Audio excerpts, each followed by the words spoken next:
Have you ever felt the bone-deep chill of betrayal, where the trust you placed in your beloved turns to dust? I have lived through that nightmare. Our love, once pure and uplifting, was tainted by lies and secrecy that unfolded in the most painful way imaginable. "We can erase the past, can't we?" she whispered, her eyes a mix of desperation and deceit. But as I grappled with the shards of our shattered dreams, I realized that moving forward didn't mean forgetting. It meant forging a new path from the ruins. This is my story. Enjoy watching it. He waited 4 days to call, 2 days more than I guessed. His voice, full of fake charm, came through the phone. Tom, let's talk. We can find a way to make everyone happy. Come to my office and we'll talk like friends." "Sure, Stan. I know what I want." He hated being called Stan, wanted to be called Stan Lee. I could almost hear him grind his teeth, but he kept his cool. "That's fine, Tom. I like dealing with fair men. What do you want? We'll have it ready. I want your daughter to stick to the prenup as it is. Nothing else will do. Got it, Stan? And I won't step foot again in that trap you call a home." He lost his calm. "You're a nobody. I knew you were after her money. Didn't she see? Now I have to clean her mess like always. You'll be sorry, you hear me?" By the end, he was yelling, Stan? Are you saying you'll make me sorry? That hurts. I always thought you were okay." I was really laying it on. We couldn't stand each other from the start. He couldn't speak properly for a bit. Then he burst. "I'll try one last time. 1 million clear after the vote. Then you can leave her." I paused before replying. "1 million? Let me think. No way. Not going to happen. Stan, dear, take care. Bye now. Call me anytime." He was still shouting when I hung up. The man was out of touch. His career was over. His family in ruins and soon to be talked about by everyone. The secret was out, and he was still trying to bargain.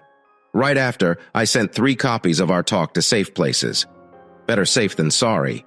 He was wasting his time anyway. Justice was rolling, and he couldn't stop it. I met her when I had to lay cable near her house. I worked for myself, owning my gear. Everyone wanted fiber optic and buried cables. They were quick, cost less, and best of all, hidden underground. They were safe from storms, big shakes, huge floods, or from someone not watching. They were almost unbreakable. The company I worked for paid the state to use their land. I was outside a huge house in a place where all houses cost a lot. There was a big fence, tall gates, and a round drive. Fancy cars were all over. Clearly there was a party. Even over the noise of my work and my earphones, I could hear loud music. It was a warm April day. I took off my shirt to get some sun to look good before it got real hot. I didn't go to gyms or use tanning beds, but working hard outside for many hours each week kept me fit. I stopped to put more cable on my machine and saw a very pretty woman wearing a tiny black bikini on the balcony. If the bikini wasn't black, I'd think she had nothing on. Calling her standing might be too kind.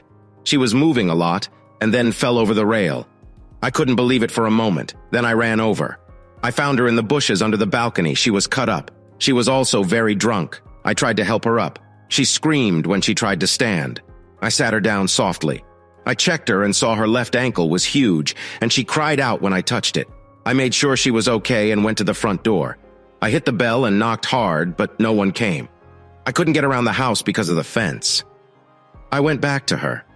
Maybe she could phone someone inside to come out, but she was too out of it to talk and her ankle was turning dark. Oh no, I muttered as I picked her up. I put her in my truck and took a moment to jot down the house number. 15 minutes later, I was walking her into the ER. I carefully set her down and approached the counter. They saw me come in. "What's wrong with her?" the nurse asked, pushing a form at me. "She fell from a balcony. I think her ankles broke, and she's had too much to drink." Another nurse went to check on her while the first one pushed the form at me. "Her name, yours, insurance? How do you know each other? Medical past? Fill it in." I pushed it back. "I don't know her name. I'm not giving you mine. I saw her fall while I was working nearby. No one was home. She needed help, so I brought her here. I can give you the address. When she's sober, she'll tell you her name and who to call." I don't know why I made up stuff about the party, maybe to make them help her faster. The nurse at the desk was not happy, but had to deal with it. I waited with her until they took her in, then left. Last thing I needed was to be stuck taking care of some rich girl. I got back to my stuff and saw all the cars were gone, just a little Mercedes in front now. It was too late to do more work, so I pulled my gear up onto my trailer. I had a tough time with it, but felt I had to tell someone. I walked to the house and knocked. A very pretty lady who looked like the girl answered. I thought she was her big sister. Turns out she was her mom, 42, but looked way younger. Her eyes were calm. "Can I help you?" "No, but you can help someone else. I was out front today and saw a lady fall from your balcony. Seemed like she hurt her foot bad, so I took her to the ER at Methodist. Someone needed to know. Oh my God." She ran to her car and drove off, leaving me there with her house open. Rich folks sure are odd, I thought as I closed her door, making sure it locked. I lost half a day but was back early next Saturday working 12 hours to finish my bit. I looked at the house now and then, thinking about checking on the girl, but no cars were there, so I did not. 5 weeks passed and I almost forgot about it when a knock at my door came. 2 ladies stood there, one on crutches. I did not connect the dots. I thought they might want my services since I work from home. "Can I help you, ladies?" The older one smiled softly. "Yes, you can let us in to say thanks." I stepped aside, letting them in. "Thank me?" The young one laughed. "He forgot us, Mom. Thought my fall would leave a mark on you. Then I knew. Balcony girl." She grinned, in person. "And my name is Eve. This is my mom, Greta. We're here to say thanks for your help." I sat them down and gave them both a soda. "You're welcome. My foot got real bad hurt, broke in 2 spots. No more tennis for me. Lucky I was so out of it when I fell. It could have been much worse." Her mom gasped. "Chill, Mom. It's true, and you both get it." She looked back at me. I wanted to swing by sooner, but my foot and the talks I was having kept me. I needed to say thanks for your help and for showing me where my life was going. Her mom seemed uneasy. "Eve, I don't think Mr. Young needs to hear all this." Maybe, but she cut her off. "No, Mom, I need to say it." She faced me again. "Your help was a wake-up call for me.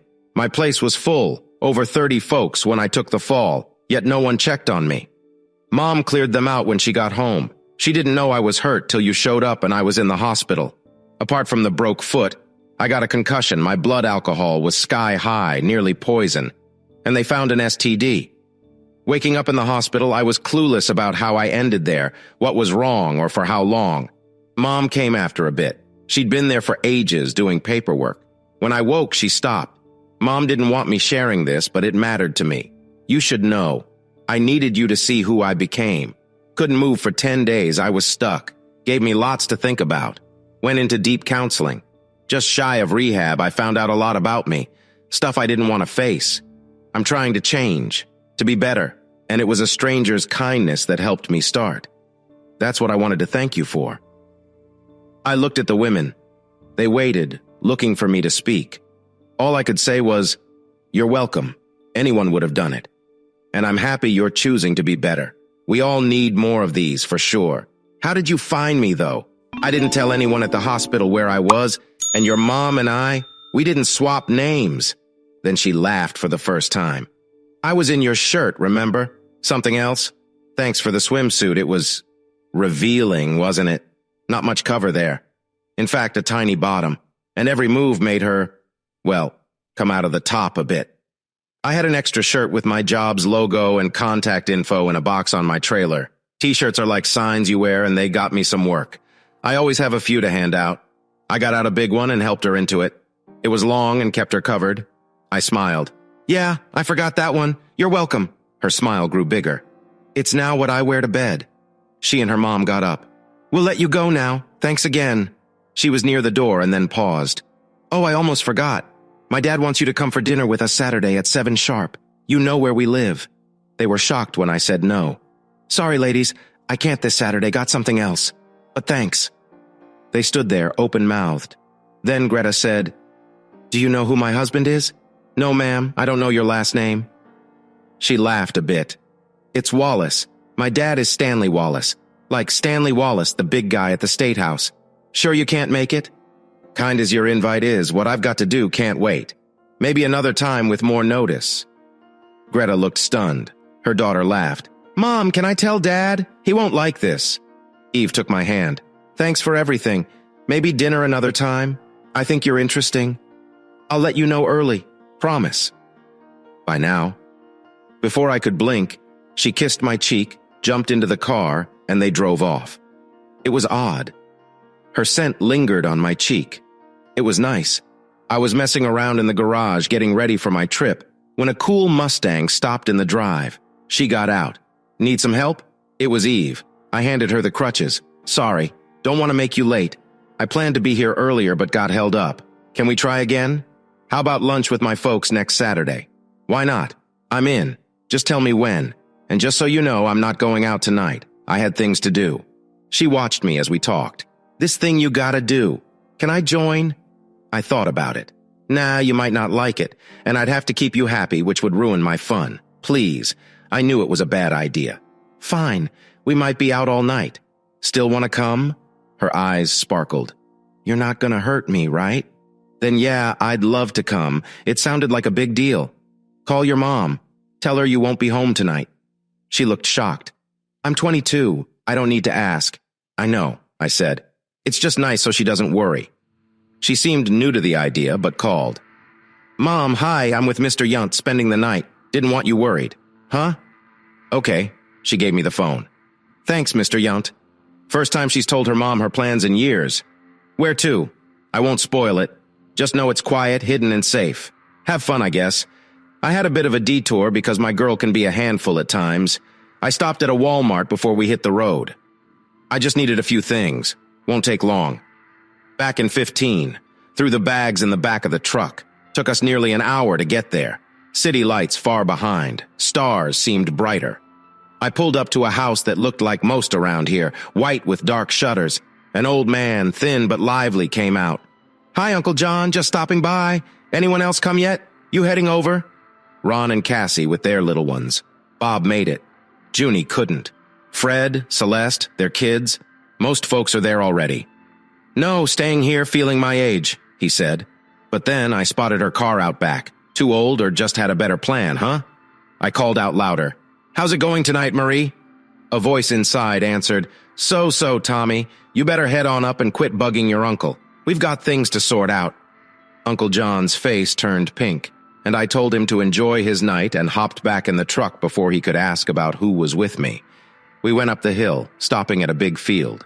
2 fires were lit. I could smell food cooking and saw kids running around the tents set up. What's this for? She asked. We're here to see something special, but it's not for a while. Let's go meet everyone. They were all wondering about her. I'd never brought a girl before. You could tell they were guessing. Celeste came up saying we almost missed supper. Soon we had burgers, potato salad, and beans to eat. Eve surprised me by eating all her food. She got talking about clothes and makeup, and I left her to it. I had told them all to keep quiet about why we were here. She was clearly curious, which only made her more eager to find out. She always got what she wanted. Fast. After 2 hours, Ron yelled, Almost time, get ready. I panicked, telling her to strip. What? Celeste laughed. I had given her bags from Walmart. Come on, dear, let's go to my tent so you can change. It was the end of May, and it was cold where we were. Eve was freezing in her thin shirt and jeans. She was always near the fire. I bought her 2 sweats and thick socks. Thinking she was a medium, I set up the air mattress and sleeping bag on my stand while she changed. We liked using stands. They made things comfy for our necks. Celeste brought her over. She looked good in baggy clothes, hair tied back. If you don't explain, I'll go mad. This isn't a weird group, right? I smiled. Yep, we love stars here. Now lie down, all good, just watch. She was scared and stayed far from me on the mattress. We waited there for about 15 minutes before she got restless. How long will we do this? She asked. Most of the night. Be quiet. You chose this. Just wait. In 5 minutes, a bright meteor flew by. Did you see that? She asked, sounding young. Yes. It's a special meteor shower. We might see loads. That's why we came. We were far from city lights. We were like an astronomy group, watching the stars when it was good. Mostly family members. It got colder. Time to get cozy. You're safe, I said. She got in with a laugh. Cuddling up, she whispered. So there I was, trying not to get too stirred up with her close by, all warm and soft. Then guess what? Little Amy, just 6, Fred and Celeste's kid, comes up. Uncle Tommy, can I join you? Bobby and Jimmy won't let me sleep. I messed up her hair a bit.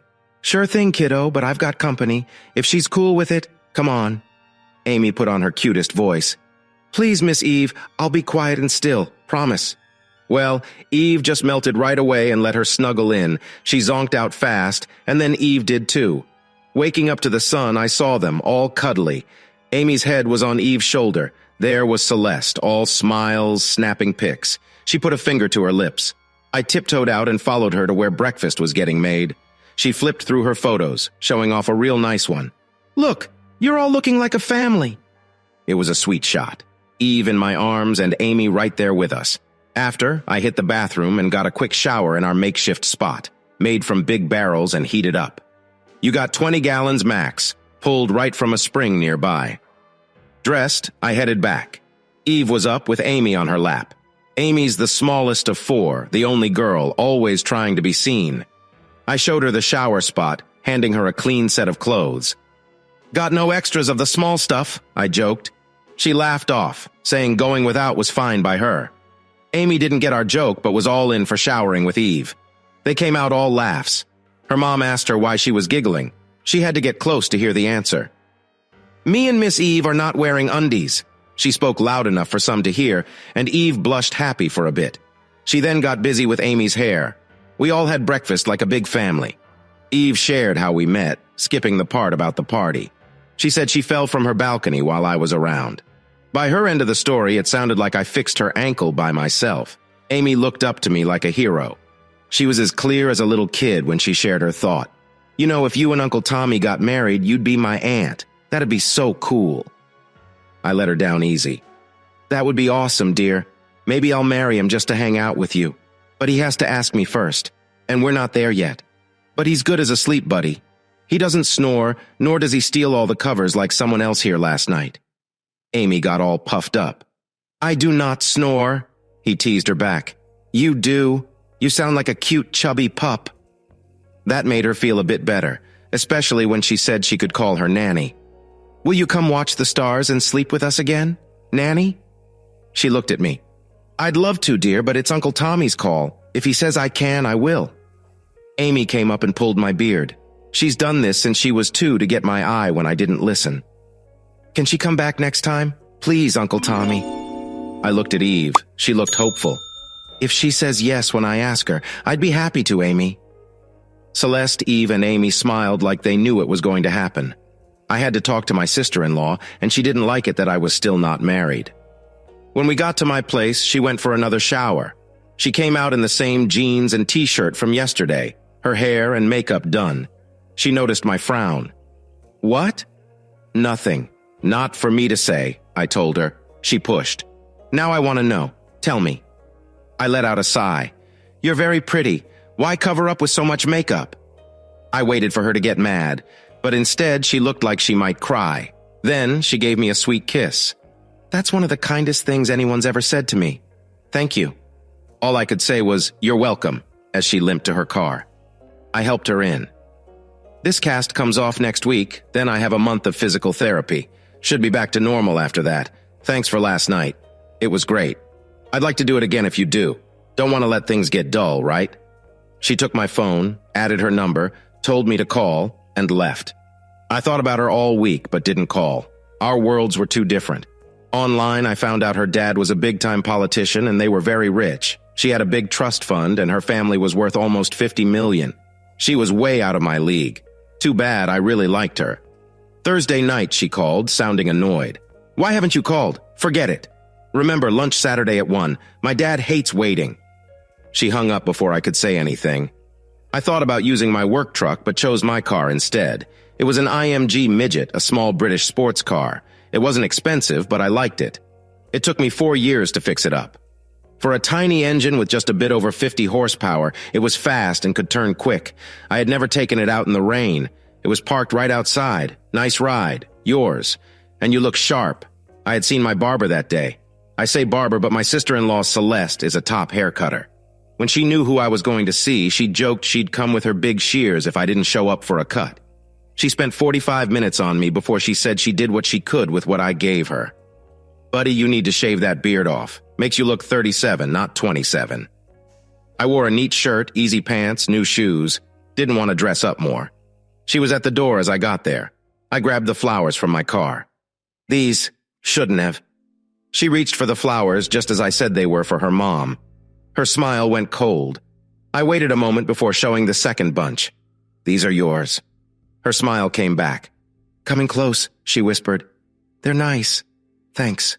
If you can do this, maybe we can show you how to use a phone. Easy, really. If you can read, you find Eve in contacts and hit call. Modern tech is great, don't you think? Before I could say anything, we were inside. Her mom and dad were in the hallway. I think the flowers surprised her and she seemed really happy. There he was, right in front of me. At 64, he was taller than my 5'11". He looked fit from his home workouts and going to the gym a lot. We sized each other up, both ready to jump. It was weird. I don't usually feel this way. He was known for trying to scare folks by how big and strong he was. His handshakes felt like they could break bones. When he reached out his hand, I knew what was coming. I've gotten strong from lifting heavy stuff like big rolls of cable.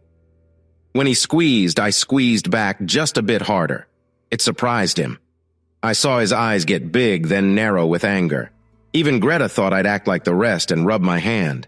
But I just let go and kept up the small talk. They looked at him and he just shrugged it off. Later I heard he said he was easy on me for Eve's sake. The food was great and I was polite. He didn't stay long, said he had big work to do. But he did thank me for helping his girl and it felt real. When he left, it felt lighter. He's a lot at first, but deep down he's a good guy. Greta seemed like she often made excuses for him. I didn't mind him, found him quite interesting. They stared at me like I was talking nonsense. Then Greta smiled. Interesting, she said as if it made sense. They showed me around the house. 7 rooms, a big pool place, and a warm pool. A pro swimmer would love it. There was a maid and a cook. So this is how the rich live. I thanked the cook for a great meal in the kitchen. Seems she didn't hear that much. I turned the pictures Celeste took into a slideshow. There were even some of the meteors she caught, and one of all of us close together. Greta gave her a look. Such a beautiful picture. I hope I can see some grandkids soon. I laughed and kissed her cheek. Hold on, Mom. I'm just 22. Gotta find a guy I like enough for that. Don't rush me into being a mom just yet. We had a nice time right before I left Greta. She went to grab some of the sweet stuff we had at noon for later. Once she couldn't hear us, Greta began to talk. She wanted to thank me again for looking after her kid in ways no one else did. She mentioned how a stranger helped her while her friends just partied on. She spoke about how her kid had the time of her life watching stars fall with me. Tommy, she said, be careful with her. We come from different places and she didn't want anyone getting hurt. Before I could say anything, Eve was back. She wanted to go for a drive.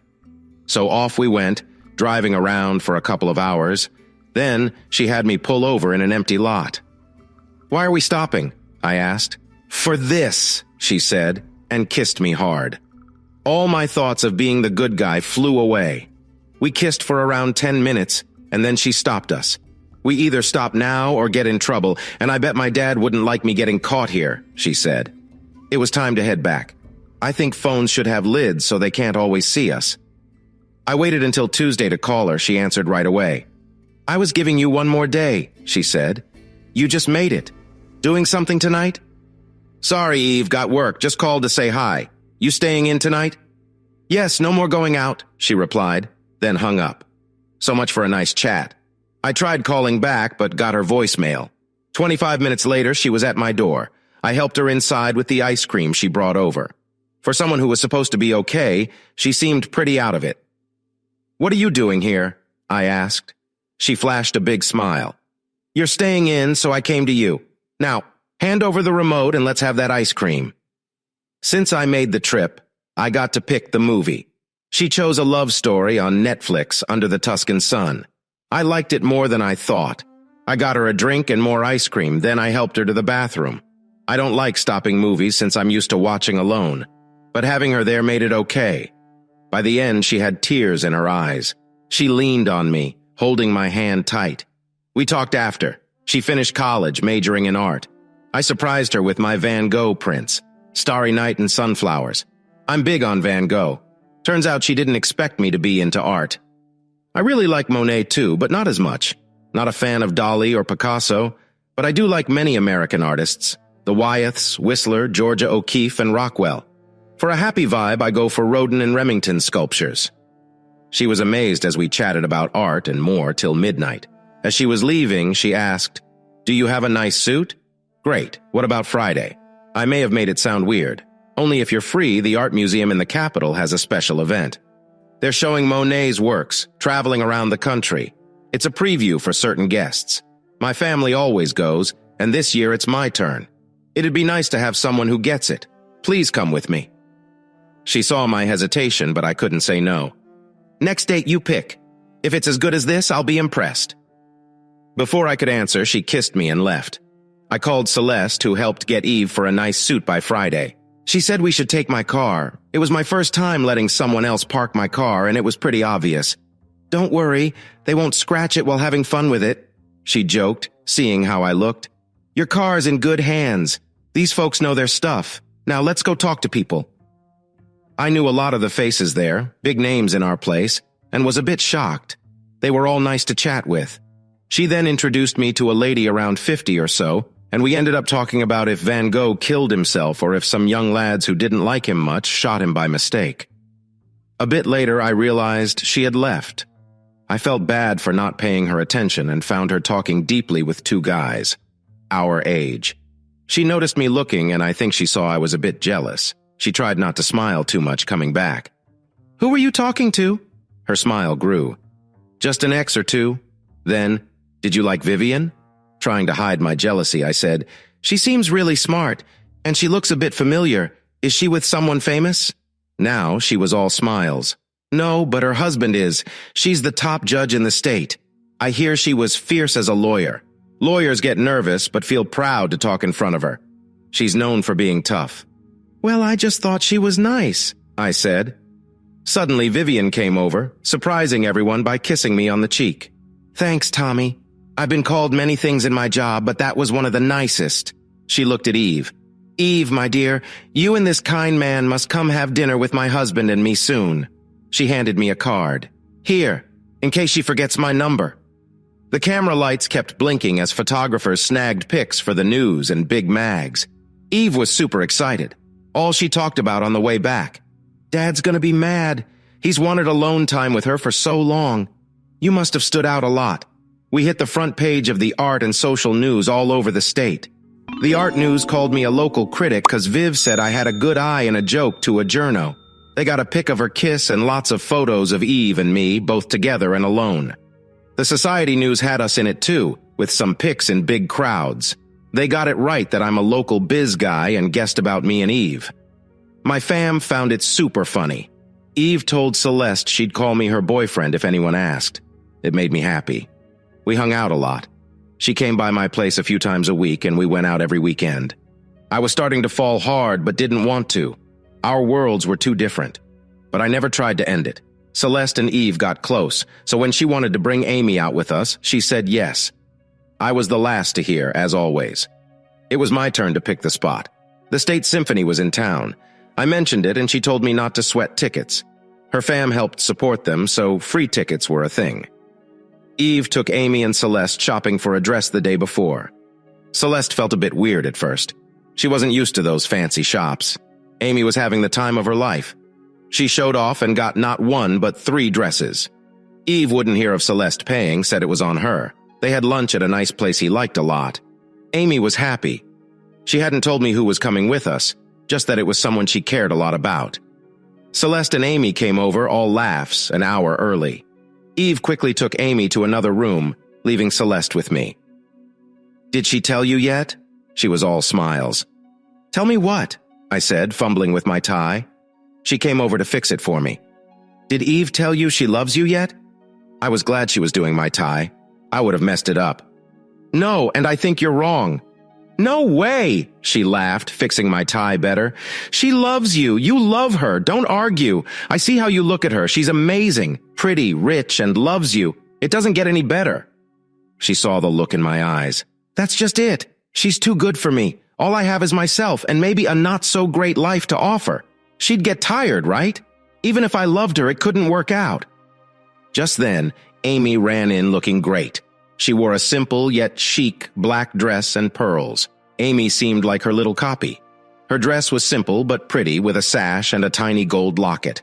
They spun around for us while Celeste took pictures. "How do we look, Uncle Tommy? Auntie said we'd be the top 2 at the concert. Do you agree?" I picked her up. "Your auntie is always right. Ready to go?" After kisses and hugs, Celeste said to get her home after lunch tomorrow. She seemed a bit sad. "You two are so good together. I can't wait to see your kids. Have a great night." With a last word to Amy to be good, she left. People stared when we walked in. And why not? I was with 2 lovelies. Amy wanted to walk between us, holding our hands. We didn't need to worry about Amy getting bored. She was caught up in the music. We were right at the front, and the music boss saw her in the break, knowing who she was. He came over and talked to Eve. Then he looked at Amy, asking if she liked the night. "A lot, sir. It's cool. Can I get your sign?" He liked that a lot. After the break, he told us about the music coming next and pointed out Amy. The lights hit us. "Folks, here's the future of music. This is Miss Amy Yount and her folks, Amy. This next tune is for you." She got a big clap and fell deep in love with music forever. It got even better after the show when he showed us around backstage. Most signed a big picture of the group for her, and they gave her 2 CDs. She made us play them in the car. She was out cold before we got home. I carried her to the spare room and got her into bed. She woke up a bit to make sure we both said goodnight. Eve went out, and Amy, being straight up, started asking, "Love anyone? I messed up her hair. I do that when she's nearby. I'll spill if you keep it zipped. I do." She laughed. "I think it's not a big secret. Mom says she'll be my real aunt soon. That's cool. Tell Eve I love her too." She was out again before the lights were off. That night we got close. When I came out of the room, Eve was gone. Her car was outside, so she was here. I called out low. She called back from my room. "Shoo, you're awake, Amy. Come to bed, dear." She stood there, looking nice but simple. I'm beat and don't want to drive. We've slept side by side before, remember? And I told Amy we'd eat together in the morning. I knew if we got in bed, things would happen. I knew it wouldn't last, and I saw sadness coming. Which side do you want? She came close to me. What was just a quick goodnight kiss turned deep fast. I was happy because we made gentle, loving love, not rough, quick sex. It was amazing. Hard to put in words. We hugged for a bit before she went to clean up in the bathroom. She wore her nightdress when she came back. "Put your shorts on." "Why?" She smiled at me because soon a little kid will wake up first and come straight here. "Now dress up." As we lay together. Just before sleep, she told me softly. "So this is what love looks like when you're married with kids? I could like this. But yes, a visit to the grandparents now and then is a must. I want 3. Love. Good night." I woke up feeling sad for some reason. Then I saw I was alone. I didn't like it. I went to the kitchen. There was a note. "Good morning, you slept in. You missed breakfast. Your girls went out to run errands. Amy is staying over tonight and we needed to buy a few things. See you at Mom's at 3 o'clock. Love you." I fixed some stuff, cleaned the kitchen and cut the grass. Then I got ready and drove there. They were in the pool. Amy, Eve, and even Greta wore the same yellow swimming suits. They must be new. Amy rushed to hug me, making me wet. He did the same, getting me even more wet. "You were going to get wet anyway? Your swimsuit is in the pool house. Fast, go change." So I did, and we played in the pool till it was time to eat. Eve and I tossed Amy high in the air, her laughter filling the air till she splashed down. Amy wanted us to do the same for Greta. I think it was the first time I heard her laugh. Amy was so tired she needed a nap before we ate. Eve put her in her old room. Coming back, she had news. "Sorry, but you're sleeping alone tonight. Me, Amy, and I had a PJ party." She stayed over. Celeste knew. "Now do you want to eat, or should you go home and hear how loud I can be?" We tried to beat each other up good. She was loud, saying what she liked. We were tired and wet with sweat. "I have to leave now. Love. Amy and Mom wait for me, but staying with you feels right. Yet we have all our life for that. I'll see you tomorrow. Pick us up at 1. I felt so alone after she went to shower and left. Then we got real close. She stayed more, moving her stuff in our house. One day she didn't go back to her place for 3 weeks. When I asked, she just kissed me. "This is home," she said. We lived like that a bit more, then we started talking deep about us. Amy was like our kid, staying a lot with us. One night, when Amy slept and we were close on the sofa, she looked at me. "I want a baby." "What?" I was shocked. "Sorry," she said. "I mean our baby. We love us. We should think ahead." I wasn't ready for this talk. "I love you too, so much. But we're so different. You have doors open I can't even see. You got more money than I'll ever have. You'd miss your old life. Then what? End up fighting over kids. I don't think you'll be happy with me." Her next move shocked me. She hit me so hard I fell, then went to her room and dressed Amy. They left before I woke. She came back past noon. She hit me again. "You're dumb. I love you. And this is what you think. I'm just a not deep rich girl having fun. Shame on you. Go to hell. Tommy, I'm done. I'm going back to Mom's for a bit. Think what you want, and just so you know, if I knew you felt this way, I'd have given away all my money to keep you. I can't believe I'm saying this, but you're a fool." She got back in her car, and I didn't see her for 3 weeks. Talk about a kick in the teeth. I turned into the bad guy to my family, her family, and all our friends. Amy wouldn't talk to me.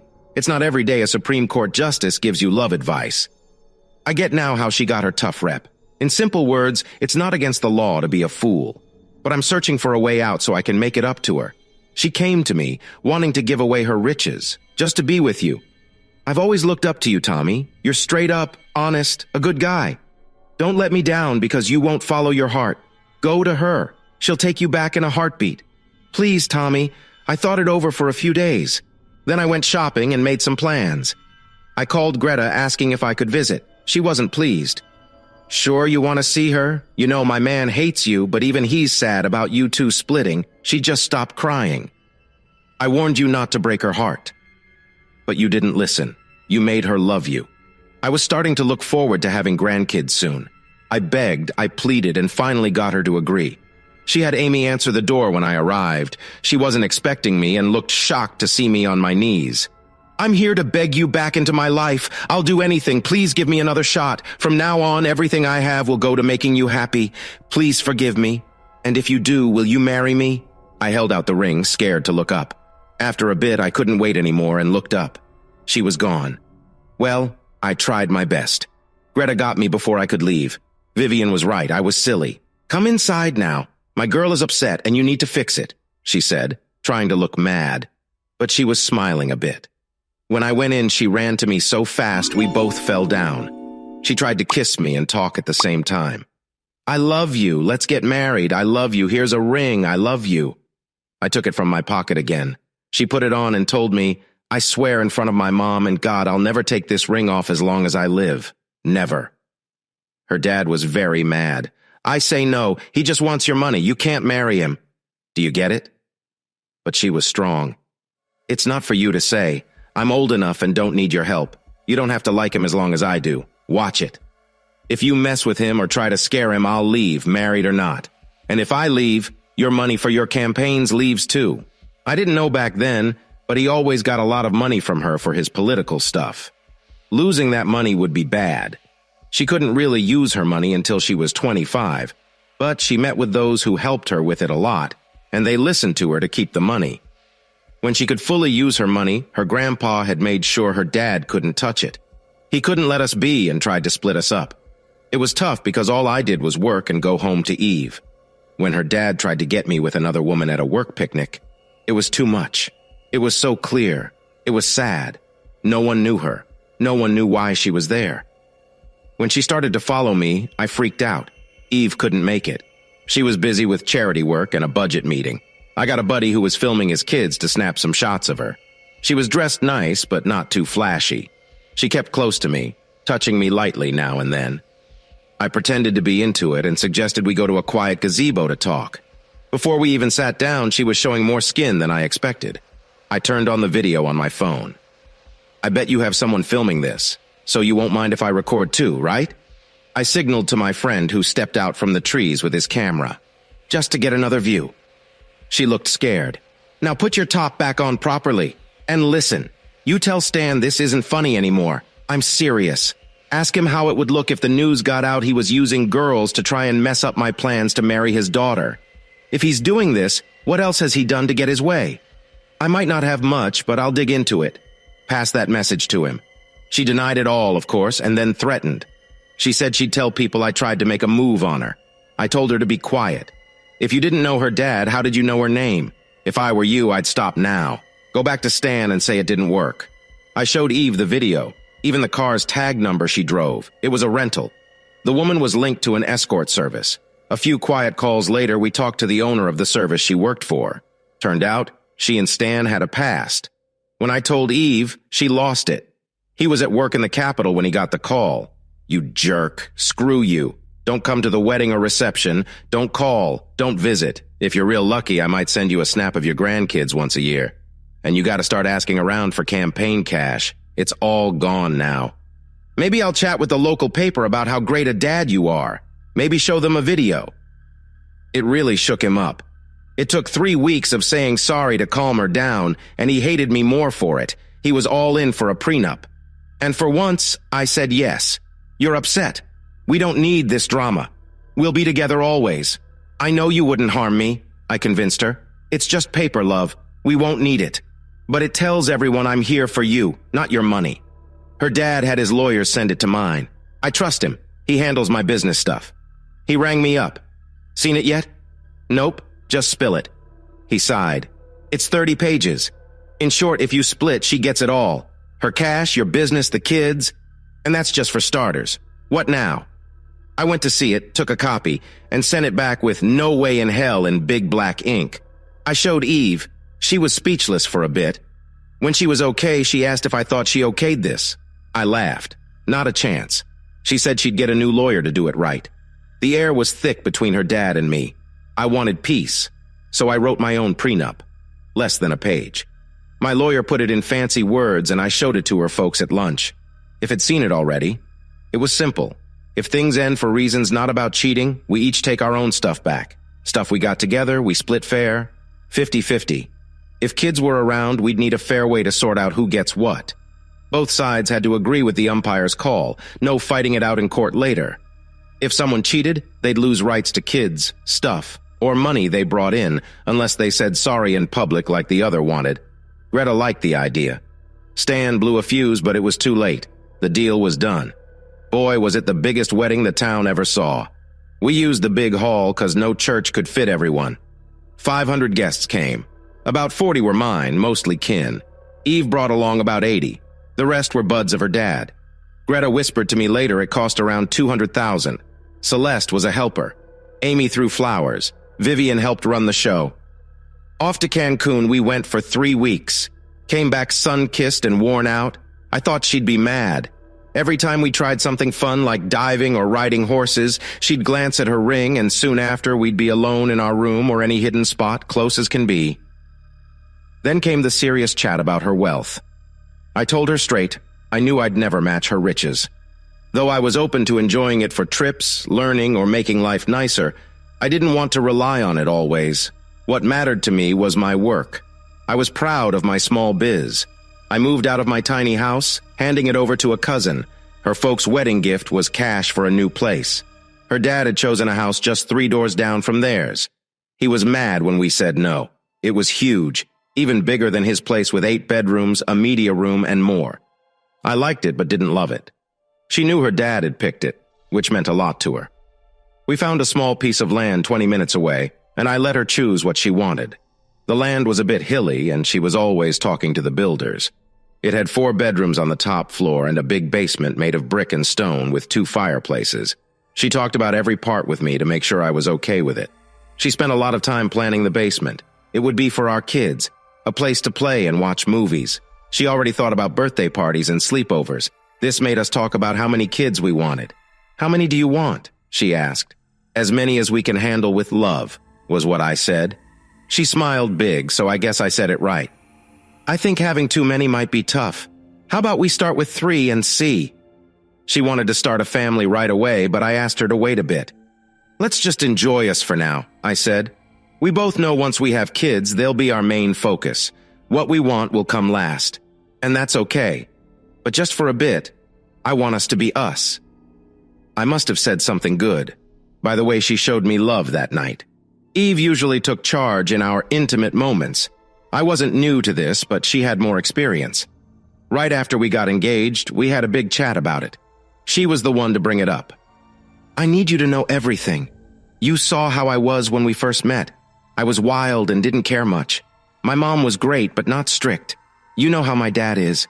I did things I'm not proud of now. I don't want to talk about it, but I will if you want. Just know I wasn't a good person. You know, I had a bad sickness, and it feels bad to say it wasn't the first time. I don't know how I missed getting really bad ones like AIDS or hepatitis. Lucky for me, I stayed away from drugs and just drank. Falling off that balcony was a wake-up call. Lying in that hospital bed, I had a lot of time to think. Even if you hadn't come into my life, I like to think I would have changed. But meeting you and your family, I saw what real life was like. Not my wild party life. I wanted what you had. Then I realized it was you I wanted most. I only talk to about 5 girls from college now. The rest don't matter. It's hard to say, but I've been with many guys. But I've only truly loved one. I swear I won't go back to my old ways. What I want with you means too much to risk. She sniffled a lot, and it was hard for her to say all this. I hugged her tight. The past is the past. We can't change it. I didn't know you back then. I only care about who you are since we've been together. Waking up with you every morning is a treasure. So no, I don't need the details.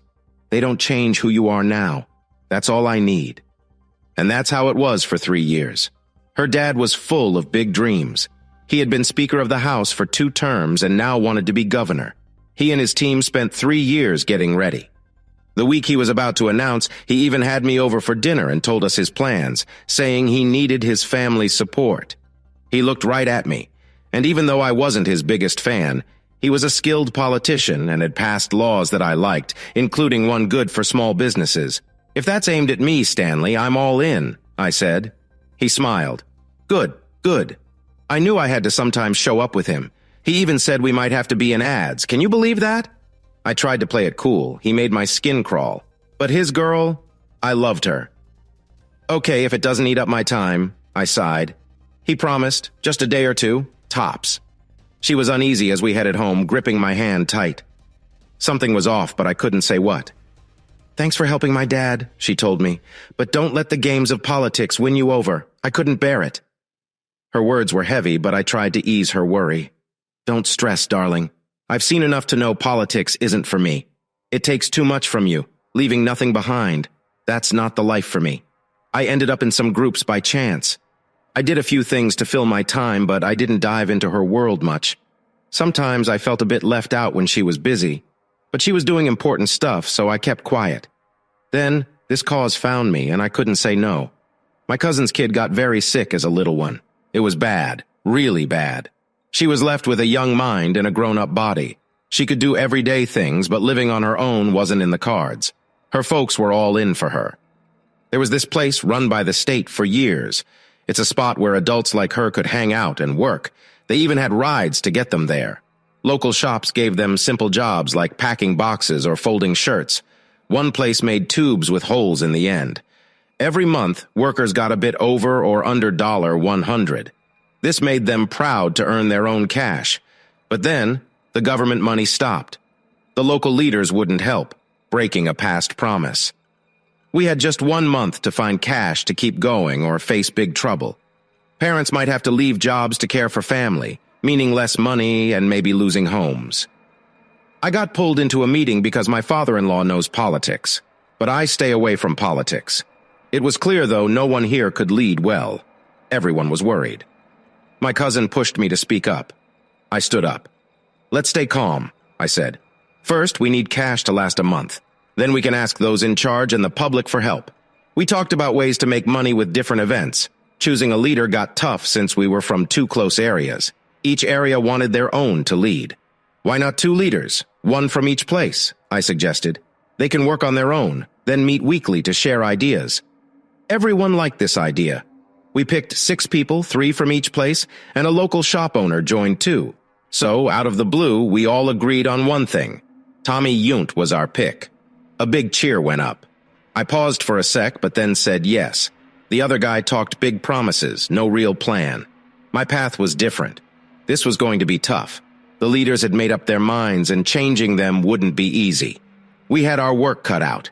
One thing for sure, each of us had a skill to bring to the table and knew someone who could help too. We needed folks to dig into old grants or look for new ones. We had to get local leaders to give us some emergency cash. Looking at state and federal help was next. If they said no, we'd make sure the media knew why. Politicians don't like bad news about them. First, we asked our county leaders for help. We told them what it costs to keep our program running for a month and asked for a one-time help of $3,500. I had a chat with a radio guy to see if he could help with a fundraiser. He was all in, and even got their news team on board.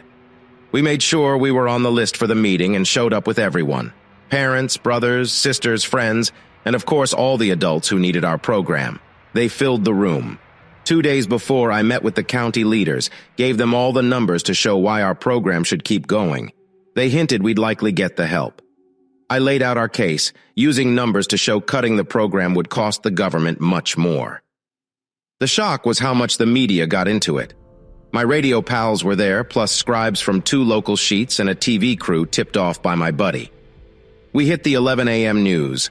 The phone rang off the hook, promising more chats and camera folks. The big shock came when the top commissioner heard us out. Thanks for telling us. Everyone in our county should get respect. This is a good cause that shouldn't have been cut off. The state messed up by not warning the parents and carers. We want to help, but we can't give you 30 times $500. There was a big gasp then. All the commissioners were smiling, though. That's too little, they said. We think $5,000 is fair. Spend it well. Maybe the next county will be as kind. Claps filled the room as I blinked under the TV lights. At the meet's end, we made sure to shake hands and thank each commissioner. One lady, middle-aged with a soft, round face, cried and hugged us all, saying thanks the best she could. The cameras loved it. Our project grew big and fast. Strangers called, wanting to give money or help. I talked only with the radio station to say thanks. We spoke of what we were doing and the aid coming in, turning into a chat 3 times a week. My first step into politics was easy till we hit the next county board. That was tougher. The lead Republican and Democrat not only split on ideas but also not liking each other much, made it hard. The Republican, a big man with a red face, hit the table saying, "No, we can't afford this. The government, both big and small, messed this up. It's on them to fix it." The Democrat, a short guy with dark skin and thick black hair, hit back fast. "Stop it, Jim. Right now it doesn't matter who messed up. The news is all over it. We're meeting locals on Thursday. More than just doing the right thing, if you say no, it's going to hurt you bad in politics. So, we might have to drop a project or 2. This matters more. How about this? Let's vote now. And I'm telling you, I'll make sure everyone knows how we voted and who said no. Do you want to risk your political life?" They argued a bit, but the result was clear. The vote was all yes. The Democrat made sure the young Democratic commissioner, in a tough race, got to hand over the money. When the meeting night came, the room was full again. But this time, 3 TV crews, 6 papers, and 4 radios were there. The crowd knew the tensions among the commissioners, and many hoped for a clash. But it was calm. They saved us for last. My partner couldn't make it, so I gave the speech. We planned for the Republican to bring up the young Democrat in a show of unity. That's not what happened. The top Republican got up. "This is for a great cause, a working program that helps our community. Our neighbor county did more than asked. We feel we should do more too." My good friend here was about to give your group $7,500, but just before, after a quick chat, led by the top Democrat, we decided to give $10,000 instead. A lot because of our kind Democrat friends. He hit his gavel down. "Meeting's over." He smiled as he walked out, seeing his rivals talk to the news folks. One day after work, I found 4 guys in my living room. He kissed me and said they were new helpers. "Listen to them, dear. They're smart. They study politics and are doing their masters." The one in charge, Emerson, told me their plan. "We won't lie. We're using this for school. It's like a small team taking on big power in today's tech world. We've got ideas we think will help if you let us." "Where do you work from?" Eve, who had listened, laughed and showed our kitchen table. That was a shock. "No office? How do you work?" "Got a list of who's with us and what they do?" He looked at a friend. "Billy, start on that. We need an office and a meeting room, phones, computers, printers, whatever else." He told the others, Jerry, check out money support we could get. Zane, find out which local and national leaders are with us, against us, or not sure, and see who's running for a spot again. What's your job? I asked. He smiled. I'll be right with you. If your team's okay with it, I'm your new boss for this fight. It's not about winning a spot, it's about getting people to listen, and I write great speeches. Are we in? I shook hands with all of them, and that's how our team started. They each had their own tasks, so we had all the time to ourselves. It turned out to be one of the best things I've ever done, and from it, I got 4 friends for life. In just 2 days, we set up shop in an old cloth mill's office space. The owner let us use it for free, but we had to pay for the lights and stuff. I was a bit worried about the cost, but Thad was sure it was the right move. Before we knew it, our place was buzzing from morning till night with folks making calls and using computers. It was so busy one day, a guy asked me if we were in touch with other groups. Other groups? That took me by surprise. He figured there had to be more of us since the problem was so big. He said we should all work together to have more power, especially with the big shots at the state level. We didn't let that slow us down, though. In a week, Thad's tech buddy had a list of everyone hit by the cut in funding. We got a cheap mail permit and started sending letters to all voters, telling them to urge their leaders to save the program. We kept our website updated with news and requests, but we never asked for cash. That felt too much like something a slick politician would do. Instead, we put our money details online for everyone to see, updated every week. That honesty paid off. Money started coming in without us even asking, some of it pretty big. A few of our group were lawyers, and they made sure we were set up as a charity right, with 4 of us keeping an eye on the finances. Before long, folks from all over the state wanted our help to start their own groups, and Thad and I were all over the place, sharing what we knew. This tale led to me being on a lot of groups for the state and town. Both sides wanted me to run for county boss, a step to bigger things. Both were shocked to learn I was not tied to any party. But if it was something I cared for, I would step in. But never more than one at a time. The first try almost wore me out, moving all over the state. It took too much time from Eve. Vivian and I got close. Early on, she knew she couldn't have kids and took us in, me more than anyone. She was the one pushing me into groups. You'll do good and stick to what you feel is right. That's rare today. That's why you'd never make a smooth politician.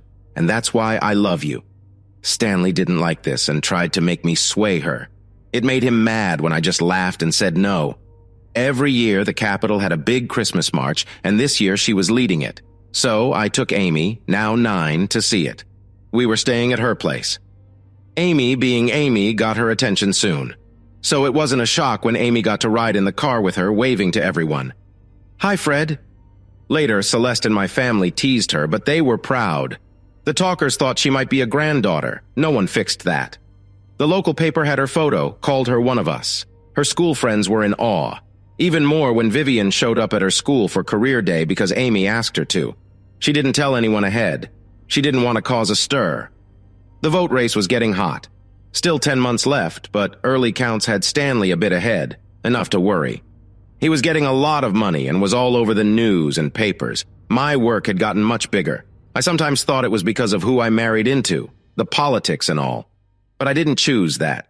If customers tried to get more from me by hinting at big jobs for my so-called influence, I'd stop working with them. I just did my work well and for a fair price. When they realized I wasn't going to play that game, they backed off. Now, I got 4 teams out working different places. I didn't do the cable work much, only in a real tight spot. I was more into managing and overseeing. He was really proud of how well I was doing and nudged me about starting a family. I decided to surprise her one day. I called her into the bathroom and flushed her birth control pills down the loo. She cried a bit, then went online to look up baby names. That night was really special. 3 months later, Eve met me with tears. I thought something bad happened. I hugged her, waiting for her to say what's up. She showed me a positive pregnancy test. We both ended up on the floor, crying out of joy. It took us a bit to calm down and head back inside. The next day, she and her mom went to confirm it with the doc. After, they ran to Celeste's shop to share the news. Work stopped, and the whole family ended up having a big BBQ to celebrate. I think Amy, who was just over 10, was the happiest. She made us promise to only call her for babysitting when she was older. We even made a little contract for her. She put it up on her wall. I did an ad for Stanley. It worked really well for him. It was just me in work gear, cutting off a bit of cable and then looking straight at the camera. Stanley had a bunch of his campaign signs behind me. In a serious tone, I said, "Stanley Wallace? That's who I'm voting for. His ways of helping biz folks like me puts him way ahead of others. He knows we're the core of this land. If we fall, so does the state." I threw in some extra words, thinking they'd cut it out, but they liked it. Said it made him more real. Plus, he's my wife's dad. My wife would be mad if I didn't back him. He won his first round easy. His rival did even better, with almost 150,000 more votes than Stanley. His crew worried if his rival could pull those numbers in a first round, he might win in November. He bumped up his ads until you saw one at least once an hour on all local TV. His rival was solo, had split up long ago and stayed that way. His team played up the difference, showing Stanley as a big family guy. Greta, Eve, and I had to show up all over to keep up the image. It got old fast. I stepped back despite his upset. I wasn't the one running and had my own work. Eve came home with me for a bit. Then her dad called and she was back on the road with him, even though I didn't like it. At first she called every night, then it dropped to every few days. He was focusing on the west part of the state where he was least popular. I'd see them on TV and both Eve and Greta looked more tired, pale, and their smiles didn't look real. I had enough. It was 6 weeks to the vote and his rival was leading by 4 points. He was going all out. I think he got maybe 3 hours of sleep a night and wanted the same from everyone. Eve was 6 months in and the pace was too much. I showed up where he was talking without telling them and tried to take Eve home. Enough was enough. "You look too tired, and I'm worried it's not good for the baby. Your dad will either win or he won't. At this point, I don't care. Let's go home. I'll start a fire and we'll just relax. I'll make you a warm bath, light some candles, and put lotion on your growing belly. We'll cuddle and then sleep for 10 hours. Okay." She clung to me like I was her only hope in a scary world. But she said no. "I can't, dear. I told Dad I'd stay with him till the voting's done. It's just a few more weeks. Then I'll be back. We'll be okay. It'll all end." I didn't like hearing that, and her eyes worried me. They looked scared. "Listen, if I don't like how you look or act, something's wrong. Look at me, tell me what's up." She hugged me tight and wouldn't look up. Then Greta walked in, probably called by someone. Seeing us, she turned pale. That seemed bad. "Greta, help me talk to your girl. She's not okay. I'm scared for the baby. Tell her to come home with me. Think of your granddaughter." "Yes, it's a girl." I was shocked when she wanted Yvonne to stay. "Please, Tommy, just a few more weeks. I'll watch over her, make sure she's okay. It'll end soon, then back to our normal life." But I wasn't having it. "No. If he wins in 2 years, it's election time again. If he loses, he'll start planning his return. Either way, we lose. We're going home now. Let's pack, Eve." She looked at her mom, scared. They were about to speak when Stanley and his group walked in, bodyguards too. "Tommy, what's this about taking Eddie home? Not now. Many women like seeing her, being pregnant and all. Be wise. Go home or stay. Your people can manage without you for weeks." I was stunned. The nerve of this guy. Not happening, Stan. Did I say he hates being named that? But no way. No job is worth my wife and kids' health. We're leaving soon. That's it. He didn't talk back but made everyone leave except his guards. 4 men. 2 big ones. All had been in the army before. As we were going, I heard my little girl say, "Please, Daddy, don't." The door closed, and he wasn't happy when he turned around. "Listen up, jerk. I won't let some country guy mess up my run for office, even if my girl was dumb to marry him. I have to win. I've made big promises to many people, and I need to show I can do it. Think about it. Life could be good. I'll give you a job with a big pay and lots of extras." I couldn't believe my ears. "Listen, Stan, I don't care about your election. It's not worth my family's safety. I'm going back home with her, and don't you dare talk against it. Don't push me." I'd hate to tell the news how Stanley Wallace, who wants to be governor so bad, is okay with risking his own daughter and grandkids' health. That would really stir the pot in nowhere land. Then things got crazy. Even Greta thought she had to set me straight. Both were in tears, pleading him not to do it. But 2 smaller guards took them by the arms and led them away. Eve looked so scared. "Please, love, remember I love you, please." She was still pleading when they closed the door. I didn't just stand there. I tried to follow, but the 2 biggest guards stopped me. I think I shocked one with a headbutt. He stepped back, but then the other punched me in the belly. I'm not a fighter. I don't know combat moves, but I was a furious husband. Even down on the ground and out of breath, I tried to fight back. A guy hit me so hard in the nuts I blacked out. When I woke up, I was tied to a chair. Stanley dragged another chair close, lifted my chin, and slapped me hard. Good, you're awake. I've wanted to smack you for so long. I hate you. I had plans for Eve to marry her off to make us all happy. Then you, Joe Redneck, messed it all up. But you can fix it. Being a redneck wins some votes. He slapped me again, smiling big. Man, I could do this all day. Now listen, tomorrow, and for the whole campaign, you're gonna stand with me, smile, and wave. Got it? Do it. And you can go back to your small life after. Not with Eve, though, but behave, and maybe you'll see your kid now and then. He was so happy it made me sick. Screw you, Stan. When people hear about this, you're finished. Kidnap. Hit. You can kiss being governor goodbye. He just laughed. You won't talk. I got something on you. Watch. He showed me a video on his phone. My heart dropped. It was Eve in some room naked with her baby bump showing. Stan's voice was in the back. Here she is, ready to go? The camera turned to an old man, naked and smiling. If she's as fun as last time, I'm in. Eve was pushed down and the camera zoomed on her face. Tears fell as she said no over and over. He turned the phone off. No need to see more. You know what happens? Here's the deal. No one needs to see this. No one needs to know how bad your wife is. Think about the kid. It might really be yours. So if you want me to keep it quiet, you better be up there with me tomorrow, grinning and waving. When I win, you can head back home. You might want to leave with her. I don't mind. I'll be done with her until the next vote time, got it? Just know, mess with me on this and I'll have the cops on you for the bad stuff on your computer. My team put it there to make sure you lose your child. My eyes popped wide. My face turned red. My heart raced. I never felt so mad and hurt at once. Then, I felt cold calm. I wasn't going to end him. I was going to break him. He won't get near power again. Might even land in jail. One thing's sure, I was through with them all. Nothing else mattered but getting even. He saw me thinking and hit me again. You're planning something dumb. I see it. Think hard. Wouldn't want Eve to get hurt, or the kid. Right then, I wanted to end him.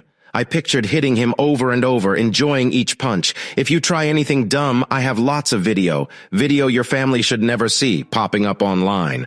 All shocked by the wild life you led her into and how you promised to help her get better. Face it, playing along is your only move.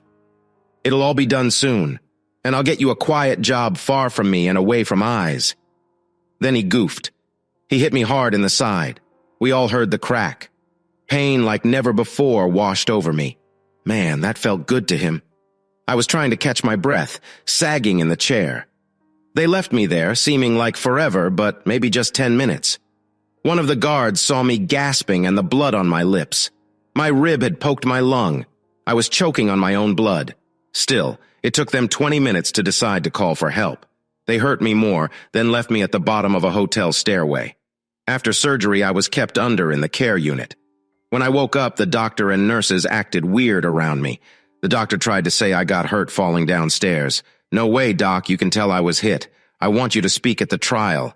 The doctor wouldn't look at me. He just said, your fall down the stairs hurt you bad. We put you in a light cast and your broken fingers are in a splint to heal. Just do what the nurses say and you'll be okay in a month. We're keeping you a bit more to make sure you heal up. Do you need anything? Just buzz. I was getting mad. I need my phone back. I need to make calls and where are my clothes? The doctor touched my arm. Just stay calm. Trying my best to yell for help, I passed out. They kept me on drugs for 6 days. I saw people come in and out, hardly awake to eat. On the 7th day, I woke up clear for the first time. A young nurse was there. She looked kind of known. You don't know me, do you? I stared as she messed with my arm, scared she'd drug me again. She got close and said, it's just salt water. It'll clean the drugs out in a few days. We've met before. You helped my sister, who can't walk well, keep her job. If she didn't, my mom would have had to stop working and we'd have lost our home. I nodded no, trying to think clear. Then it hit me. I told her a number again and again until she knew it by heart. Call this lady. Not from your phone, use someone else's. Tell her where I am, what's going on, and say she needs to come fast. Say to bring Jerry. She'll get it. Don't tell her your name and I'll keep you out of this. But please hurry. Do it as soon as you can." 18 hours later, loud noises and yells came from outside my room. The door flew open. A guy I worked with last year came in, Vivian right behind him. The doctor was there, messing with my IV drip. I had been acting dazed to keep up the act. I looked up and smiled. "Stop, Doc. I'm not asleep. Hi, Vivian. I'm so glad to see you. I need a blood test now. I don't know what they've been giving me. And have Jerry grab all of them, will you? You can do that, right, Jerry?" Jerry, the boss of the State Bureau of Investigation, said he'd love to do just that. But for now, he was keeping everyone for questions while he figured things out. I learned I was in some private clinic where folks go to drop weight. They took everything. Jerry let everyone know they were facing kidnapping, assault, risking lives because of the weird drug mix they had me on, and whatever smaller charges he could think of. The doctor yelled for a lawyer. He went white and quiet when they told him because it was all about politics now. They were using Homeland Security rules, which meant no talking to anyone outside. He told us, the first to cut a deal wins big in the plea game. One nurse, seeing her odds, made a deal and spilled all. Jerry hid them away, no talking to anyone outside while he looked into the charges. Vivian was mad as hell. I knew he was bad news. Can't wait to see him fall. We gotta get you safe. But Vivian, the fruit doesn't fall far from the tree, I thought. Then it hit me. My body hurt, and my future was unclear, but now my heart hurt too. Eve, my love, gone. Maybe she was always gone. But like Stanley, she hid it well. Either way, she was out for good. For 30 minutes, Vivian held me while I let out the pain and cried hard. She asked everyone but Jerry to leave, and I spilled what I saw in the video until I was empty. Vivian looked me in the eyes. "I've known Eve for ages, Tommy. She loves you. No one can fake that. Something's wrong. Have you heard her out?" I hadn't talked to her, didn't know what to say. "Please hear her out before you choose," she begged. "I don't know if I can," I said. "Even if we talk, that video won't leave my head." "What can she say?" "I don't know, love. We need to see her. Promise me you'll listen, will you?" After a bit, I said yes, at least to know if it was truly over. We had to move fast. Stan didn't know I was free, and he'd likely have eyes on me. Jerry took my story, giving him a legal reason to check on him. He could get nailed for taking someone, hurting them bad, and trying to scare them for stuff. When I said there was bad stuff on my computer, he sent a guy to grab it because she was taken. The FBI got called. They said the CBI could lead, then hit him with big charges. He got caught. Being drugged and stuck in bed actually helped my sides get better so I could move okay, as long as I was slow and careful. We gotta grab his phone and as many of his work computers as we can. Do you know how many knew what was happening? I had no clue. His guards, for sure. Past that, I don't know. Check with his wife and kid. Jerry was all work. Stan was not liked by the cops. They put their heads together. Vivian had a plan. Stan would put his phone in a case. One of his guards would carry it while he talked so it wouldn't bug him. He had a meetup with work folks tomorrow. I would show up to scare him.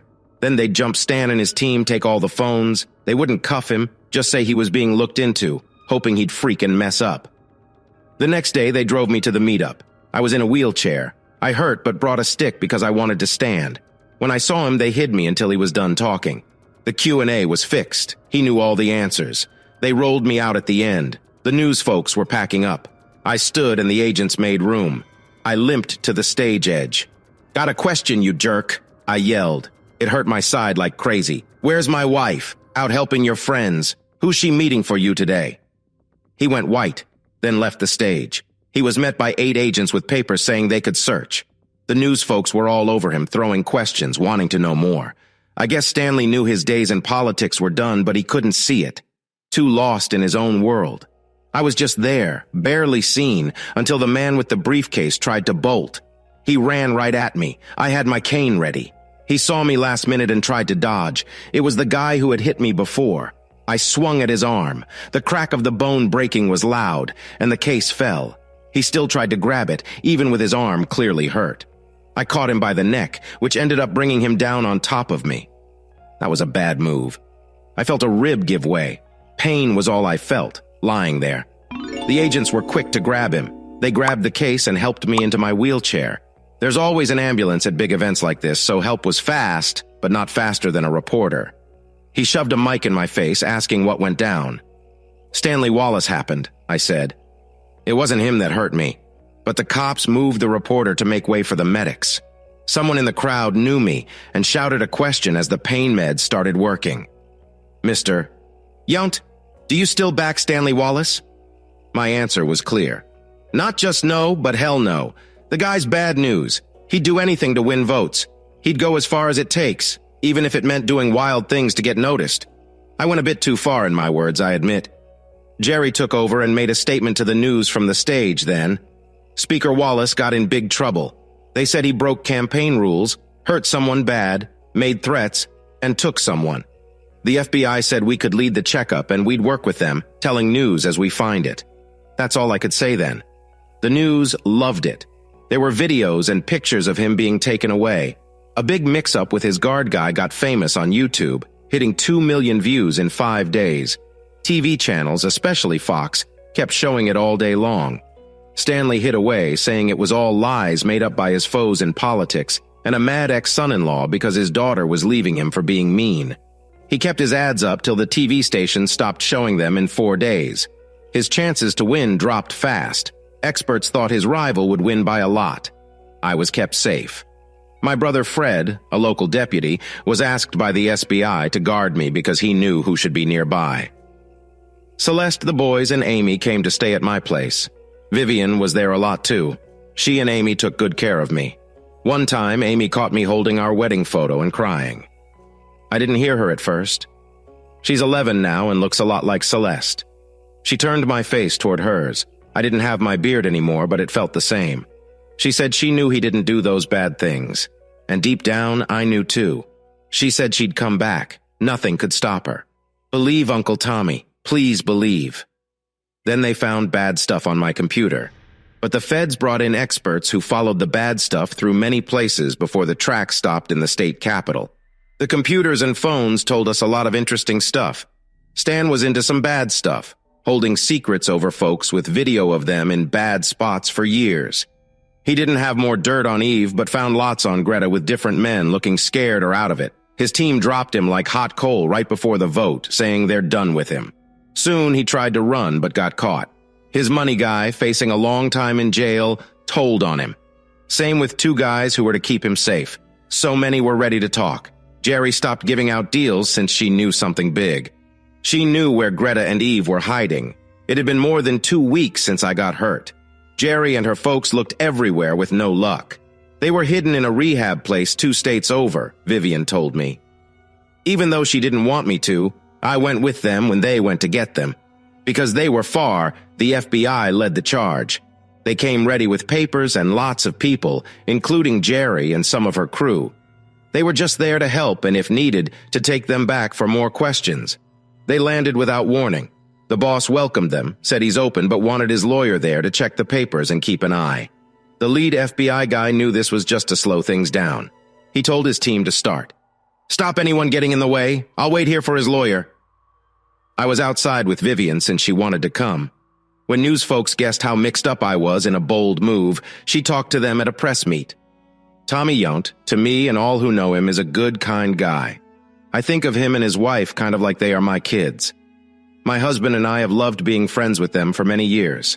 I believe Tommy will prove he did nothing wrong in this trouble. Thanks. I worked with her in groups and went with her to events when her busy lawyer husband couldn't. He got me into golf and would laugh when I got hooked. He was my lawyer when a news story wrongly said we were all in some fancy secret club. He fought so hard with legal suits, the news said sorry and paid a big gift to his favorite cause. Yellow Eye, a charity law group he loved, gives free help on everything from wills to breakups and teaches people about the law. They also clean parks and help at food kitchens. It got so big, almost every big town here has one. I helped start it because John, another lawyer, liked me, and we often ended meetings with golf games. Vivian saw 2 vans leaving quietly from a back lot and told Jerry. The FBI stopped them quickly. Greta was in one. The clinic boss was caught fast, and they took all the clinic's records and computers. They had hidden Greta since a bad thing almost happened to me. They kept her hidden and quiet. The boss got in trouble for putting Greta and her baby at risk, a serious crime here. They carefully woke them up. I went to see her while she was still sleeping. I leaned on my cane, looking at her as she slept. She was pale and skinny. Her hair seemed lifeless. I remembered when she danced in the kitchen, singing to the baby. Now, looking at her big belly 7 months along, I wondered if the baby would be okay and if it was mine. I didn't talk or try to touch her. I knew I'd just start crying if I did. The tears made it hard for me to see. I thought about Greta. I always liked her. She had a gentle smile when she watched us together, and she cried when we told her she was going to be a grandma with that funny t-shirt. Eve, even sleeping, looked worried. I thought, what secrets had she kept all these years? The situation grew huge. In the end, Stanley, his guards, his money man, campaign boss, doctors, nurses, the big party chief, 2 guys from the state, a man from Congress, 3 judges, 5 lawyers, 10 call girls, and 13 business folks got caught. Jerry was like a hero causing trouble for the bad guys. Each time someone got caught, they pointed at someone else. The newspapers said it was the biggest mess of the 21st century. Many said it was time to end career politics and that the guilty should face tough punishments. Greta and Eve had to give their stories with Vivian there. After, Vivian walked with me, gave me a paper and said, "I can't say it, you have to read it." It turned out Greta had a tough time with Stanley, almost like a prisoner, right from when they got married. Some stuff he made her do was so bad, I got sick. He only allowed her to have me because he wanted to look good, like he had a family. He kept them in line with constant mind games and careful use of drugs. The first time he used Eve for a favor, she was just past 16. He gave her up to a 64-year-old man for political gain. Time had run out to charge him, but people turned their backs on him. At 75, he was alone, broke, and ignored. Then, she started acting out and using drugs and alcohol. He couldn't tell the world without facing backlash, so he quietly had others clean up her messes and keep it out of the news. She thought she was free of him when she went to college, but he dragged her back at 20. Using force and threats, he filmed her and Greta to use against them. The men he set them up with, his habit of recording everything brought him down. There was proof of his bad deeds from the start of his career. She was done when she met me, telling him if she lost me, she had nothing left. She made sure Greta was safe too, and for nearly 4 years, their lives were as they should be. She didn't want to support him in his campaign, but did it to protect her mom. They were okay as long as I was there, but when I left, he drugged them, taking over again. They tried to fight back, but he won in the end. It all fell apart when I came to take her home. If he had let her leave, she would have taken her mom with her, and talk would start. There was a tape of him, his campaign manager, and 2 security guys talking about letting them leave, thinking a new baby and a worried mom might help their image. The campaign manager shut that idea down, reminding Stan of the promises he made to get support. At that moment, I think I hated the campaign manager even more than Stanley. I've healed enough to start thinking for me. I was still hurt and very angry and said no. Vivian begged me. She needs you so much. She saw you as her rock, her safe place, her proof that she was a lovable person just because of who she was, no strings attached. Please, Tommy, for me, do it. I hugged her tight. You're like a mom to me. You know, my folks died in a crash when I was just past being a teen, and how I feel about you shows me what I lost. Did you know we picked the name Vivian? Greta, thinking of her mom. Vivian had tears in her eyes. I can't, Vivian, not now. If she truly needed me, why leave? Didn't she know that anything bad on her would hit me even harder if it came out? Why would she go? Vivian hit me. It's you. You're why she left. The fear you might leave her if you knew. I get it might not click with us, but remember, she wasn't in her right mind. The hitting, the drugs, the guilt, all of it made her hide it from you. To her, you're everything, Tommy. The only bit of good in her whole life. She saw in your eyes she was losing you. Think of the baby, at least. That's your kid she's having. Doesn't that kid deserve something good? You could hear the hurt in my voice. What about me? Do I get anything good here? And yes, I think of the kid. What if it's not mine? Or even worse, what if it is? You know what? I'll take care of the kid. No judge would ever let her alone with that child, not with her past. Vivian caught my arm so tight it marked. Don't ever let her hear that. That baby and the hope you might forgive her is all that's keeping her going. Please, Tommy, I'm asking you, don't give up on her. Later, Celeste caught up with me. I'll see her. I need her to look me in the eyes and explain why she did you wrong. Maybe it'll help us both. Amy wants to see her too, but I said no, not yet. I'll ring you later.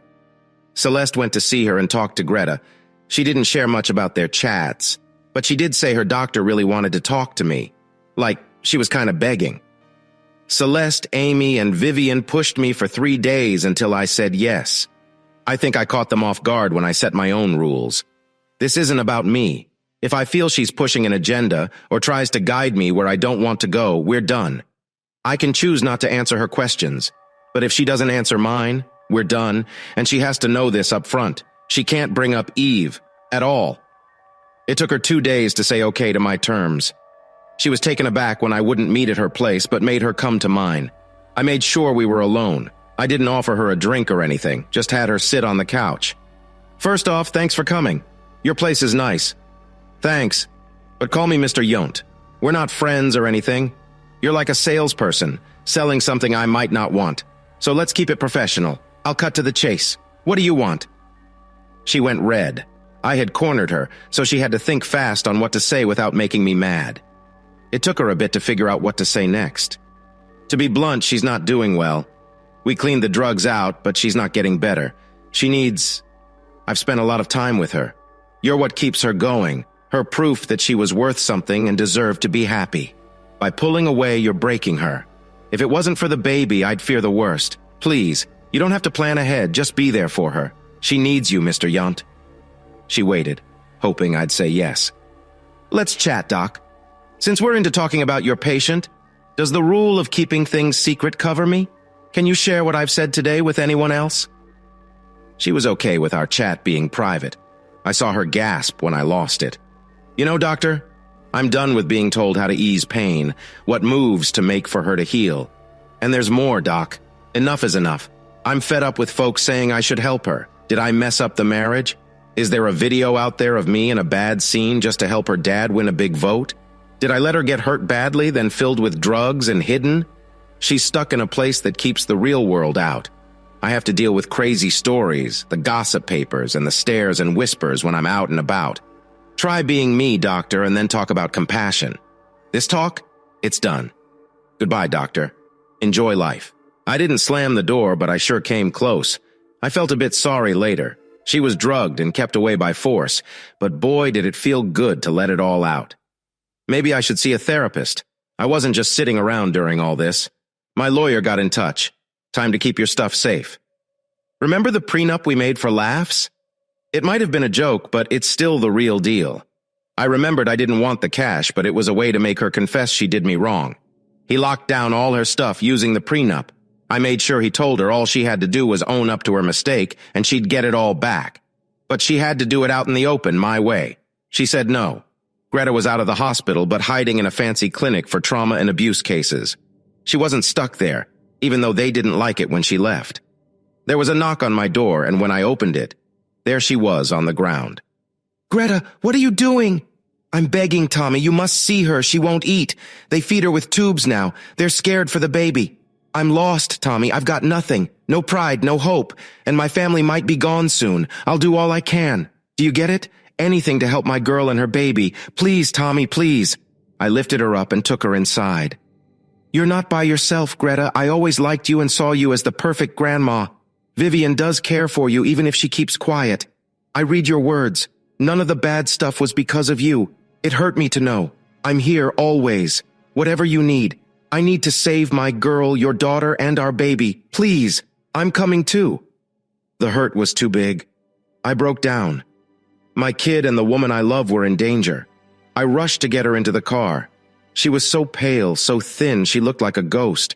Her belly, 8 months along, looked so big on her tiny frame. They gave her something to calm her and tied her hands so she couldn't pull out the IVs or tubes. My heart hurt more than I thought it could. Greta shared a lot on our drive. I know how it seems, Tommy, but she was loyal to you. The video you saw, that was the only time she almost slipped. She was pushed, but she didn't do it. She was tied up. And when he tried to make her do something awful, she fought and hurt him so bad he needed 7 stitches. Stanley would have hurt her if Greta hadn't stepped in. He used that video to control her after. She felt so ashamed. Greta told me she took her place later. To keep her safe, she was with him once. Tears were quiet on her part. I just held her hand, thinking of ways to make Stanley regret everything every single day. I couldn't help it. I started crying, pulled a chair close and held her hand, touching her hair and face softly. The doctors let her wake up, hoping my being there would help her. She slowly became alert. Greta held one hand. I held the other but had drifted off. I woke up when she squeezed my hand, checking if I was truly there. Tears started to fall. She tried to speak with her feeding tube in. A nurse gently took it out. Her voice was weak. Tommy, I need. I put my fingers on her lips and moved her hair back. You just need to get better. You need your energy. Soon we'll be running after our little girl and you need to keep up. If you promise not to do anything silly, I'll take these off. I really need to hug you. She cried. Greta cried. The two nurses looked teary. They helped take off the restraints. She was so weak she needed help, but she ended up in my lap, holding on, still crying. I held her for 2 hours, only putting her back when dinner came. Soup, mashed potatoes and blended veggies with jelly for dessert. It looked like kids' food. I fed her, promising a kiss for every bite she took. She tried hard to eat it all. I got a rocking chair, and after dinner, I held and rocked her, giving all the promised kisses and some extra. Every time she tried to talk about what happened, I said we would talk when she was stronger. She did say one thing. I never cheated on you, Tommy. Never. That's why I didn't accept the prenup, even though it looked really bad. She got very upset if I had to leave. I made sure Celeste, Greta, or Vivian was there. She had almost stopped crying when Amy saw her. The room was full of tears for 2 hours, and that included me. They hugged tight. Amy, I thought we lost you. Don't do that again, ever. I love you. And even if I did calm her down, baby, I'm here, and I'll never be far from you or our family again. I swear, please stop the tears. I've seen enough. She grabbed her hand and wept for almost 2 hours, talking about names for babies to boys. I took it as my cue to give them space. I took Greta and Vivian to the small coffee place down the road. They told me the latest on the big court case. If Stanley is found guilty of even half the stuff, he'll be old and gray in jail. He won't be lacking company, but I doubt they're friendly. Our lawyers made it so we can tell our side to the district attorneys in private because we're the hurt ones. I'd shout it on TV if it meant he'd stay in jail 1 more year.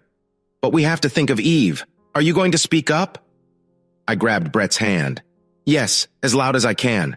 I want that crook to pay. The baby decided to come 2 weeks early, right as we were leaving the hospital. She squeezed my hand hard. Turn around, Tommy. I was confused. Did we forget something? Yes, I forgot. Our baby's coming. Now. I panicked, carrying her and rushing back inside. The baby's coming. Help! The nurse at the front had seen it all before. Put her in this chair, you, and let us handle it. You might as well join. She won't be long. Let's get you ready. She held my hand tight, yelling through it. Labor was quick, under 3 hours. Vivian Yunt was born at 1:55 p.m., screaming loud. Over the years, she'd proved to be the loudest kid I've ever known. They let me cut the cord, then cleaned her and gave her to me. It was my honor to lay my daughter beside my wife, where she quickly found how to feed. You've seen magic before, but looking up at me right then was a moment frozen in time. We were going to be okay. I ran my fingers through her hair. Another one? Maybe, but let's wait a bit, like 2 years, okay? She couldn't talk, but her eyes told me everything. My whole family and Greta, too, were waiting outside. Vivian and her hubby came later, and even Jerry showed up. They all went to see her in the baby room, saying how cute she was while I was so proud. When it was time to feed her, the women got to hold her. Greta first, then Vivian, Celeste, and Amy. Amy didn't want to let her go. It was hard. Even I had to work on things, going to see someone to talk for almost 2 years. We still see her every few months. It wasn't easy. We felt weird around each other for a long while, but we made it a thing to go to our baby's room when we fought. We'd come out holding hands, promising to always talk and trust. It took us until the baby was about 7 months to be close again. It was gentle and careful, like we might break. But it was good. Soon things between us got better, almost like before. Greta was smart with her money, keeping it to herself. Stanley thought it was good, thinking her money would help if things went bad. It didn't go his way. A year on, she began seeing Jerry. 6 months later, he moved in. Not long after, they got married. Vivian and John loved being part of their granddaughter's life, even becoming her godparents. Life moved on.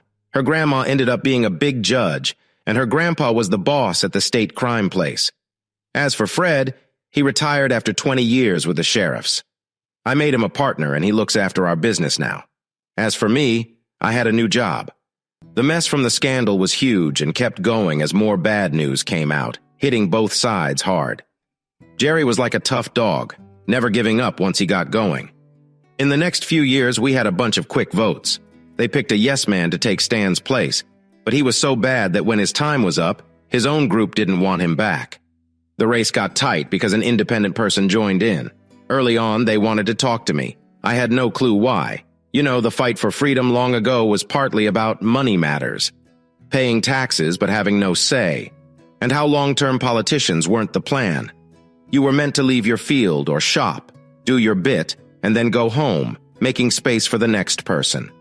Now, unless you screw up big time like Stanley Wallace and his gang, there's more than a 90% chance you'll keep your spot. The system's messed up again, and fixing it seems impossible.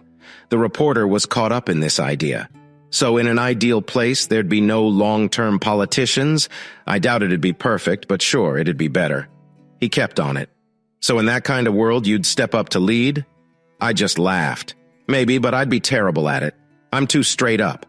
I really thought folks wouldn't bother reading what I'd said. Or if they did, they wouldn't care. Wrong. People I didn't know were ringing me up, asking if I'd step into the ring.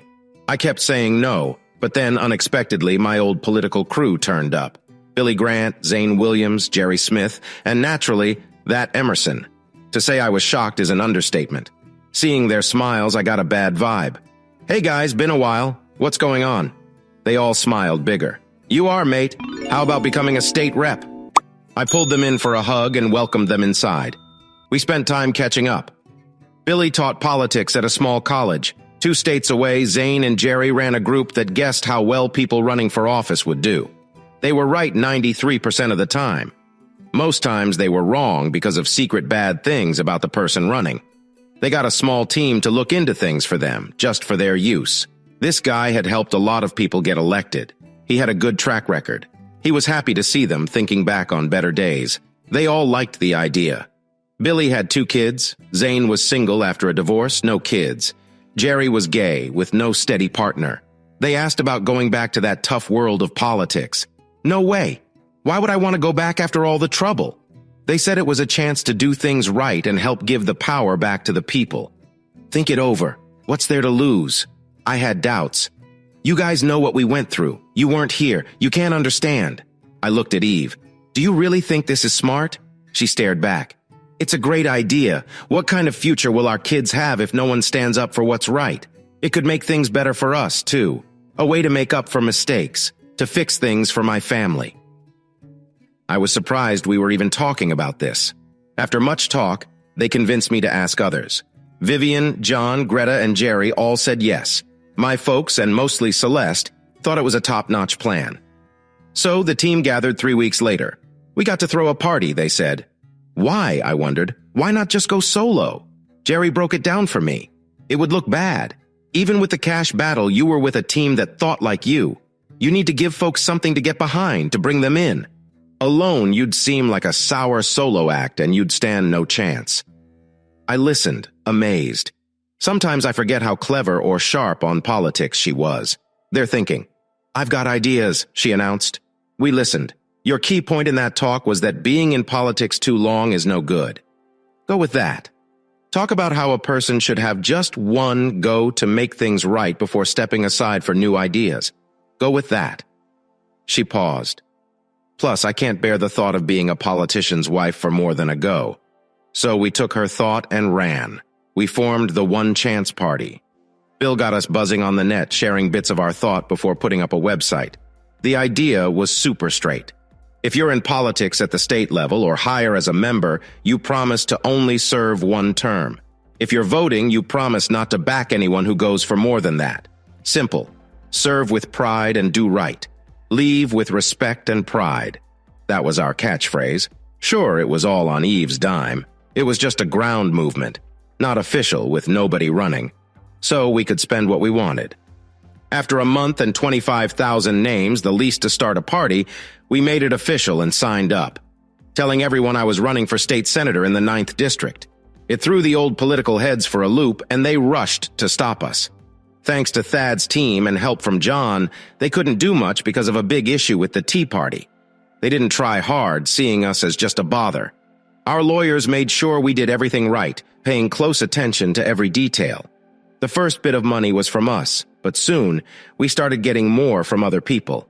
We told everyone who wanted to help us that if they gave more than $100, their names would be shown on our website. So you could see who helped us just by looking. Greta, Vivian, and John gave the most money they could by law. Amy was one of the first to give, putting in $25 she got from watching kids through Celeste. Since I was registered, I could join any debate. I was always the third speaker, but I made it work for me. In the first debate, I didn't say much until the Republican asked me what I'd do about issues in our state. Not much at first. I planned to spend the first year learning. Later, I'd start to make my voice heard. In another debate, I called them out on how their parties always voted the same way, sir. I turned to the Republican.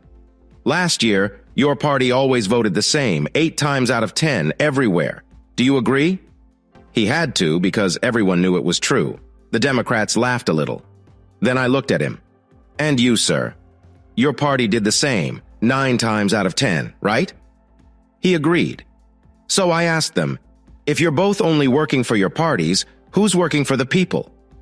No one could answer, and the crowd clapped a lot. Our group started to grow fast. Other places started their own groups like ours.